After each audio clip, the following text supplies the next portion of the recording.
৭৭তম প্রজাতন্ত্র দিবসে জাতীয় পতাকা উত্তোলনের মাধ্যমে উন্মোচন করছেন কলকাতার মহানগরী মাননীয় শ্রী ফিরহাদ হাকিম মহাশয়। কলকাতা পুরসভায় প্রতি বছরের মতো এবছরও পালিত হয় সাধারণ প্রজাতন্ত্র দিবস। মেয়র ফিরহাদ হাকিম জাতীয় পতাকা উত্তোলনের মাধ্যমে এদিনের অনুষ্ঠানের সূচনা করেন। ৭৭তম প্রজাতন্ত্র দিবস উপলক্ষে কলকাতা পুরসভার সামনে পালিত হয় এক বর্ণাঢ্য অনুষ্ঠান। ছোটদের দেশাত্মবোধক গানের সঙ্গে নৃত্য পরিবেশন এবং কুচকাওয়াজের মাধ্যমে পালিত হয় এবছরের সাধারণ প্রজাতন্ত্র দিবস। তবে এদিনও মঞ্চে উঠে ভাষণ দিতে গিয়ে এসআইআর নিয়ে ক্ষোভ প্রকাশ করেন মেয়র ফিরহাদ হাকিম। তার মতে, নির্বাচন কমিশনের কাজ ভোট পরিচালনা করা, আপনি দেশের নাগরিক কিনা তা দেখা নয়। শুনে নিন এদিনের সভা থেকে ঠিক কি বললেন রাজ্যের পুর ও নগর উন্নয়ন মন্ত্রী এবং কলকাতার মেয়র ফিরহাদ হাকিম।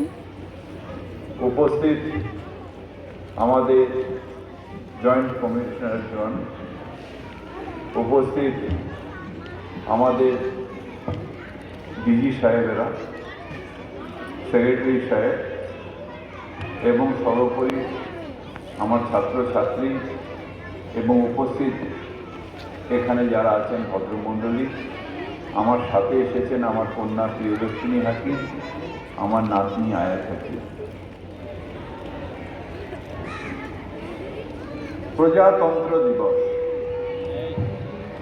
এই প্রজাতন্ত্র দিবসে আপনাদের সবাইকে আন্তরিকভাবে শুভেচ্ছা জানিয়ে আমাদের মধ্যে এসেছেন অসীম বোস MMIC, তাকেও মঞ্চে আসতে অনুরোধ করছি শুভেচ্ছা জানাতে।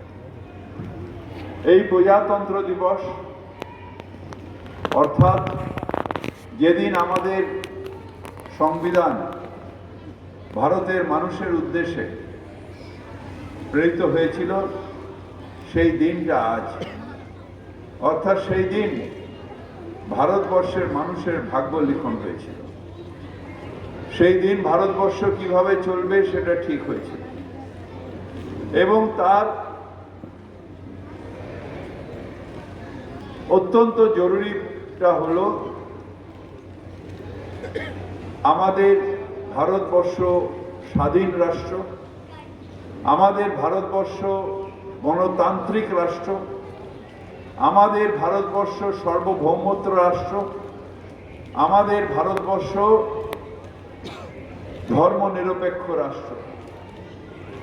আমরা ভারতীয়রা এইটা এবং আমাদের ভারতবর্ষ চলবে মানুষের দ্বারা, মানুষের ভোটে, গণতান্ত্রিক উপায়। আমরা সেই মতন মাথা তুলে ভারতবর্ষে বাস করি এবং ভারতবর্ষের জনগণের অধিকার আছে। কে ভারতবর্ষ পরিচালনা করবে, কে আমাদের স্টেট পরিচালনা করবে, সেটা ঠিক করার অধিকার সেখানকার জনগণের আছে।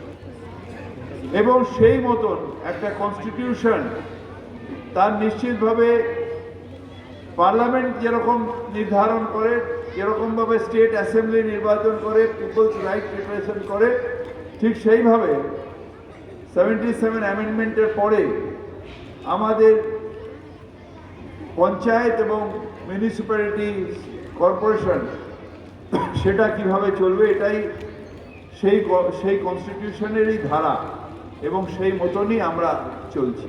ভারতবর্ষের নাগরিককে আরেকবার পরীক্ষার সামনে দাঁড়াতে হচ্ছে আমরা ভারতবর্ষের নাগরিক কিনা।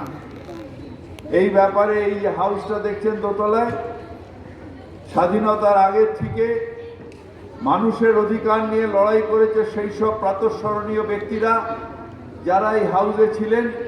সেই চিত্তরঞ্জন, আমাদের দেশবন্ধু চিত্তরঞ্জন দাস, নেতাজি সুভাষচন্দ্র বোস, আমার থেকে আরম্ভ করে ডাক্তার বিধানচন্দ্র রায় বা আরও বড় বড় মানুষেরা, তারা সেইখানে দাঁড়িয়ে মানুষের অধিকারের জন্য তখন সেই সময় আমাদের এইখানে আওয়াজ তুলেছিলেন।